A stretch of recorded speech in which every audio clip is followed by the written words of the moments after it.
Hello दोस्तों, सभी भाई को नमस्कार, राम राम। कैसे हो? Horse of Kutch Gujarat channel पे आपका हार्दिक स्वागत है एक और वीडियो के साथ। इस घोड़े की बात करें तो इस घोड़े का नाम है बाज। इसके ऑनर की बात करें तो जाफर भाई कोटाय, जामनगर गुजरात। इसके सवार की बात करें तो बशीर भाई राजड़, राजस्थान के है। बहुत ही अच्छी सवारी करते हैं और जो घोड़े को सभी पहचानते हैं, कच्छ किंग बाज।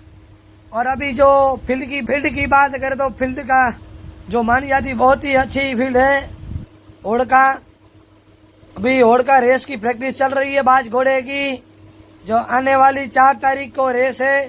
जो अश्वपालक ग्रुप, राम रहीम अश्वपालक ग्रुप, जो काकरेज गाय, काकरेज बुल, बनी बफेलो और हॉर्स रेस का आयोजन किया है। बहुत ही अच्छा आयोजन किया है और इसमें 4 रेस का आयोजन किया है। बिग रेवाल, छोटी रेवाल, दो दांत, अदांत और सरड़ों में। तो दोस्तों, मेरा ये वीडियो आपको पसंद आए तो मेरी यूट्यूब चैनल पे बने रहना दोस्तों। और आगे ऐसे ही नए वीडियो को हम ला के दिखाएंगे दोस्तों। ये वीडियो मेरा पसंद है, ज़रूर आपको लाइक कीजिए, शेयर कीजिए और सब्सक्राइब कीजिए। ऐसे नए वीडियो देखने के लिए मेरी यूट्यूब चैनल पे बने रहना दोस्तों। धन्यवाद।